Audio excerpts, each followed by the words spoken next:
Hi, I'm Kat, and I had VSG surgery on August 8th, 2018.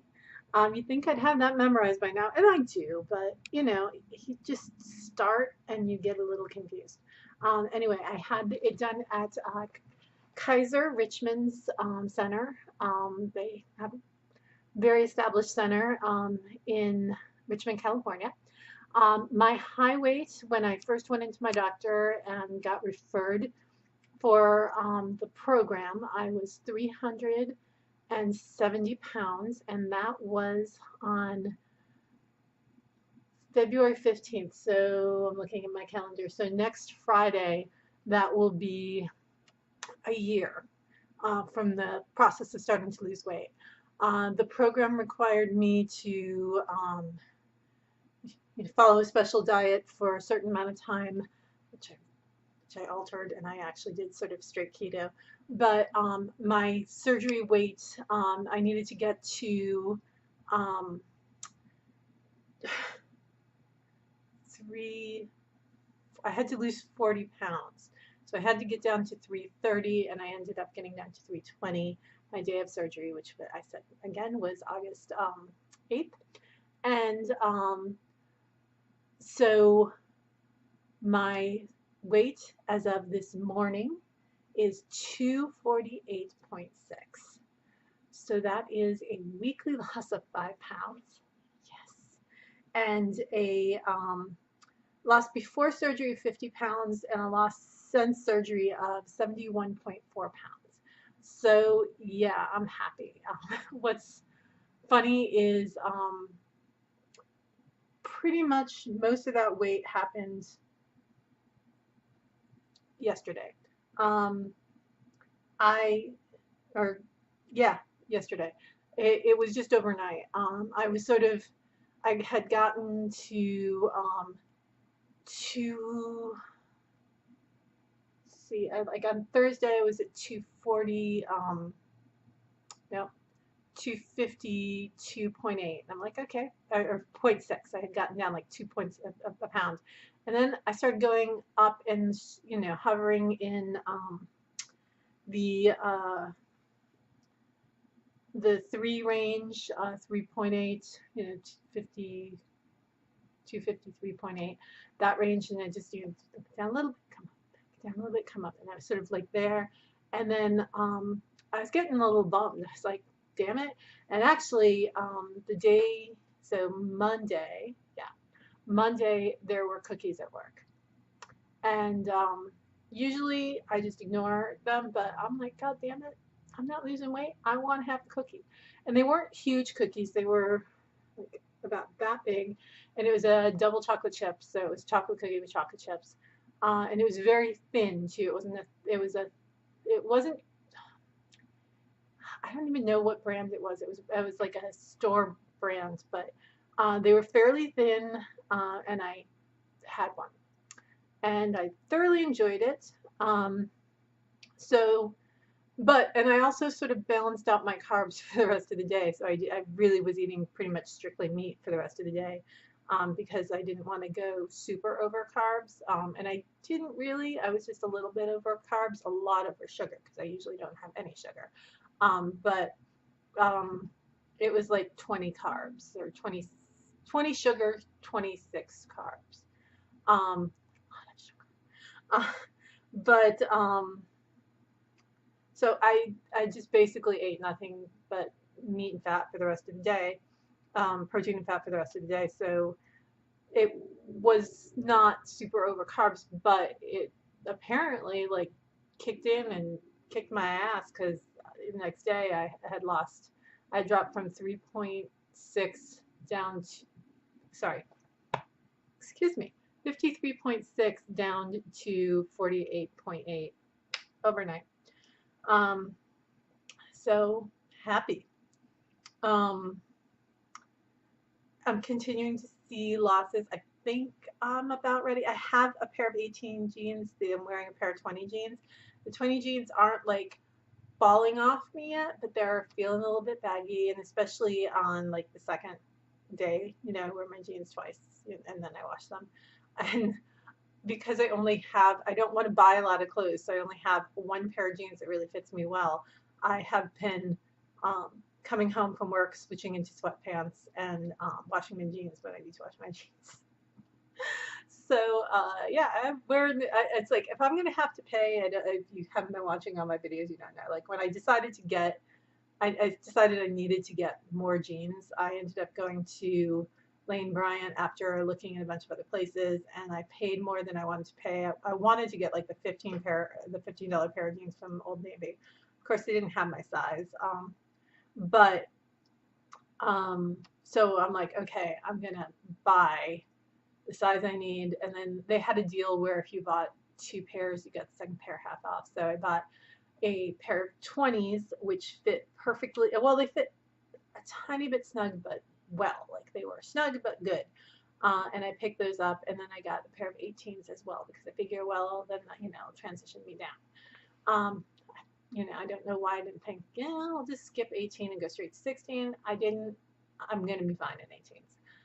And I figure once I get past that, I'll probably be in normal size jeans and can buy jeans at, say, Costco or I was going to say Trader Joe's, but you really can't buy jeans at Trader Joe's. At Little Navy and the places where it's super cheap until like once I get settled at my weight that I'm going to be at for a while, then I'll invest more in clothing. But I'm trying to invest very little in clothing, or if there's something that I really want to get it in a size that I know I'll wear. Like I'm actually wearing a sweatshirt that I got at a convention I went to, and I went in October. So I was just starting my my post-surgery weight loss, and I knew I had to buy it then. I knew that that was the only time I was ever going to be able to buy it. I looked at the sizes, and it's like usually I would have gotten the biggest size I had, and that was actually big for me then. And I tried on the extra large, and the extra large was like, yeah, this is perfectly acceptable, but I'm like, I don't want to not be able to wear this, shortly after. So I ended up getting the large, which was a little too small, but not majorly too small. Like I could wear it, put both arms in it and get, it just wouldn't zip. So I got the large, and I figured even if I get smaller than the large, this is the kind of sweatshirt that I would wear oversized, just because to one of these, the events that I would wear this, people who would appreciate this shirt, I would wear it even if it was large. But I figure if I got a large and I get down to a medium or even a small, that's just kind of unbelievable to me. But if I get down that small, I could still wear a large and be like, okay. I put the sweatshirt on this morning because it's freaking cold. I'm wearing, this is a sweatshirt that, not sweatshirts, turtleneck sweater that I've had for years and I wear occasionally, but it used to be like skin tight. Like I would wear it and it was skin tight, and it is not skin tight anymore. I actually gave up I had a black ribbed turtleneck sweater that I loved, and it was really good, and I wore that tight too, but that was a little less tight, and then it was baggy, and then I'm just like, you know what, I'm gonna give you up. And then it got really freaking cold again. What the hell is with that? So yeah, I was like, okay, I'm gonna wear this sweater, but this is kind of a thin sweater, so I guess I'm gonna wear this sweatshirt over it, and it's zipped up. It's fine. It fits me now. So I can wear a large top, especially if it's supposed to be slightly on the baggy side. There are some like female t-shirt sizes that no, I cannot wear a large because I don't think teenage, the 13-year-old girls could wear a large because they're so freaking small. I don't know what it is about, especially geek female t-shirts. And I think I've raged about this before, but I am a geek. I enjoy my geek topics, but I enjoy my t-shirts a little bit bigger than you want to make them. Just because I'm a woman doesn't mean everything has to be skin tight. Anyway, so I have been, well, anytime, so I was going to say non-scale victory, but it isn't because it's totally a scale victory. But when I think I said when I got to um, 250, I think it was 253.6. Actually, when I got I passed because I have two of my apps. I have Veritastic set up for a goal weight of 140, and I have oh, sort of like, what do I weigh? What is that app called? My Weight. It's just called My Weight, which is just, I have like a couple other things that I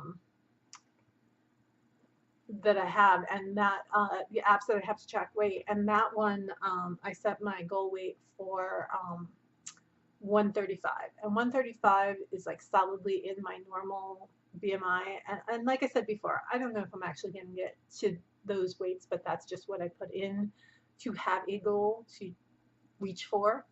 Um, and they so they had two different weights. So I actually bypassed both of the 50%.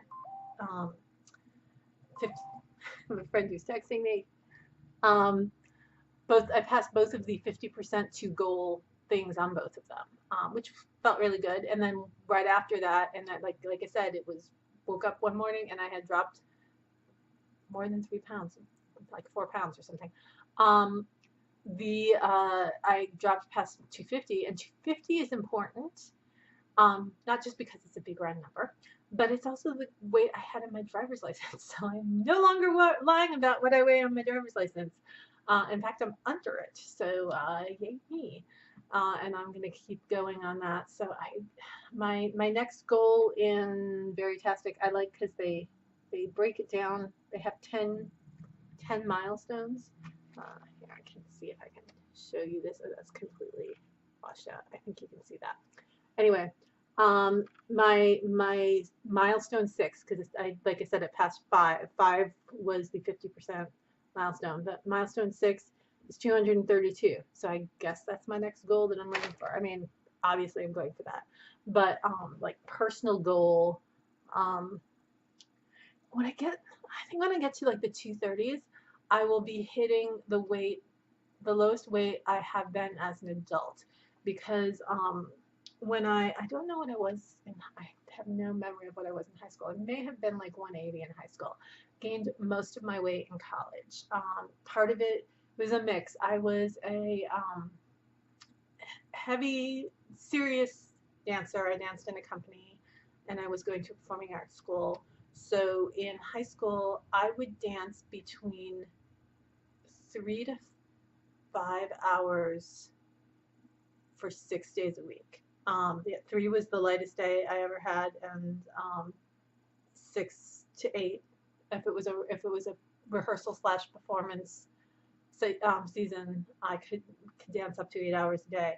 And that was, structured class. It wasn't like aerobics, because a lot of it was ballet and modern, and so a lot of it was slow, controlled technique, not jumping around like crazy. So it's not, you think, oh my God, how did you move that much? No, it was controlled class, and yes, we did big things across the floor, and yes, I would be exhausted, but I also was trained to do that, and I did that for like 3 years. I was doing that, and then I went to college, and because I decided in college that I was not going to be a dance major, I was going to be a dance minor, and I was going to do the safe route. Instead of starving in New York, I was going to learn how to do video, and I was going to work in television. It did not work out that way, but I still have those skills. And I went from a place where my parents controlled most of the food I was eating, because it was just what was in the house. And we had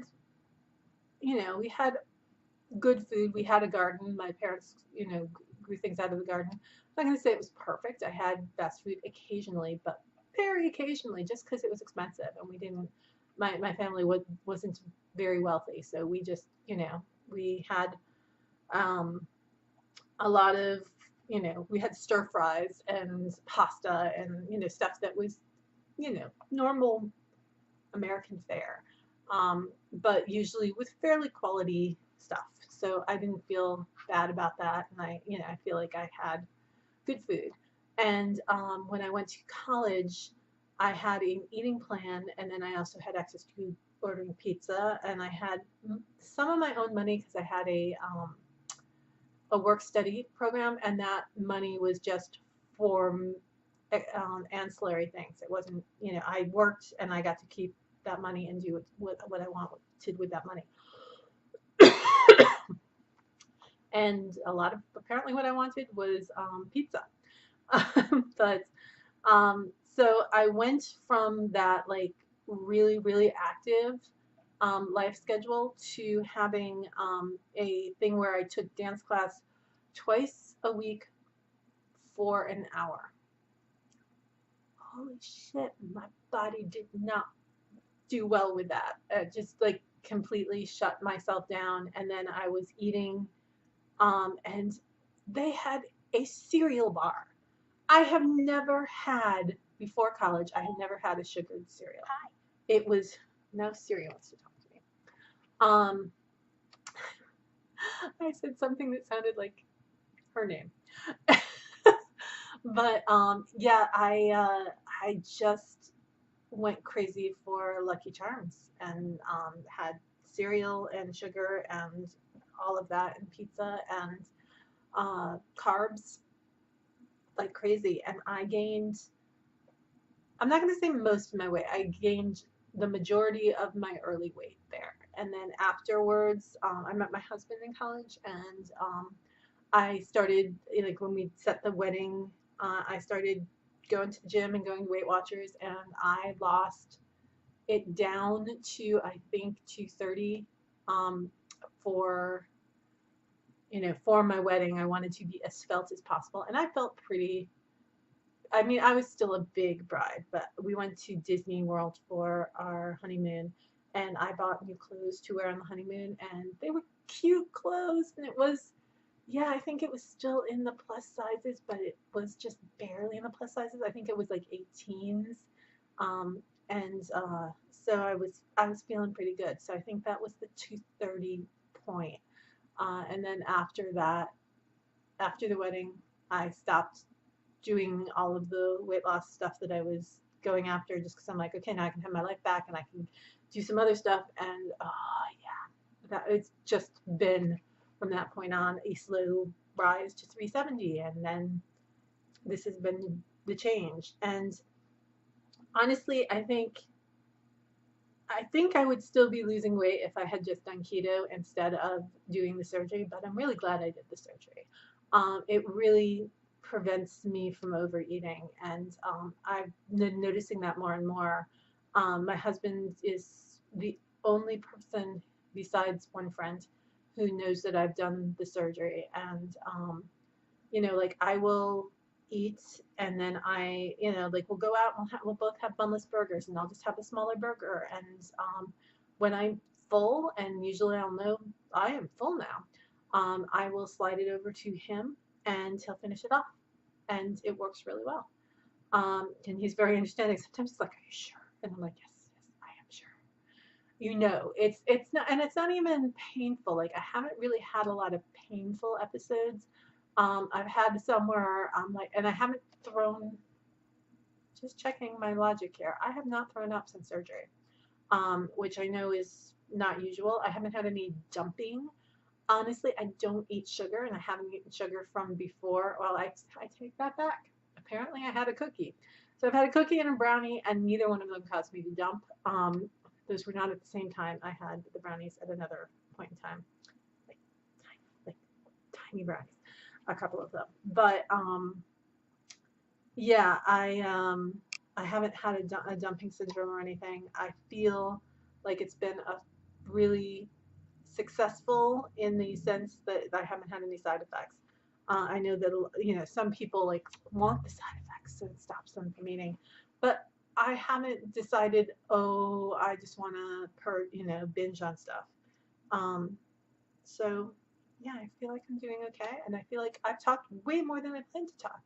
So I'm actually I'll be this Friday, so in 2 days, I will be at my 6-month mark. 6 months in February? Yeah. Yes.